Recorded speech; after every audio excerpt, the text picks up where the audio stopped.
Continue now with a father's stress of not knowing what happened to his son. His son and a friend lost in a winter storm blizzard. They left the Jamestown Yacht Basin on January 3rd, bound for a duck blind. That's the same day of the storm. Kyle Engelhardt and Austin Savage haven't been seen since. 10 on your side's Andy Fox joins us with the latest information. Andy? Tom and Anita, we met David Engelhardt at a Surry County marina. He took us to the shores of Grays Creek, and we walked along the shore for the length of 3 football fields, bitter cold, but a trip worth taking nonetheless to remember all that he has lost. The peaceful waters of Grays Creek that feed the James River. The best I know, my son came here Wednesday night. It's here, in tranquility, that a father comes to mourn his lost son. I literally toted him in the woods from age 3.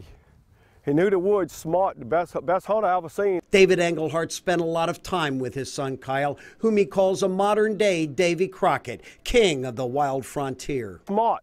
Fished, hunt, loved the water, jet skied, boated. So David not surprised when Kyle launched his 16-foot John boat at this James City County marina to travel directly across the James River to Grays Creek to fix up this duck blind in Surry County, but did it while a winter storm was hitting. To answer the why part, he loved this river.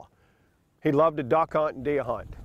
Loved to farm. David says investigators claim Kyle and his friend Austin Savage were last seen January 3rd around 11 p.m. on the water heading towards Hog Island. Baffling. My son was small in the water, and he knew how to drive that boat in all kinds of conditions. Then at 11:38, the last ping from Kyle's phone picked up on a cell tower. We are destroyed. We're destroyed. I've never had my heart broke like this. Yeah, a million pieces if it is. In the grief, acceptance that fate has indeed grabbed hold of his son. It's just perilous. I feel helpless. We're doing everything we can. The police, there's so many agencies involved in this. At night, Dad talks to his son as if he were there. I just say, son, it's Daddy. I just can't believe I can't hear your voice one more time.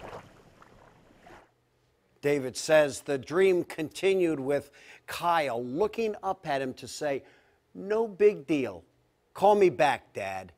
David tells us Kyle always told him, "Call me back, Dad." Kyle puts faith in Jesus Christ, telling us God is going to give whatever we are supposed to get, but also the personal strength to deal with it. I'm Andy Fox, 10 on your side.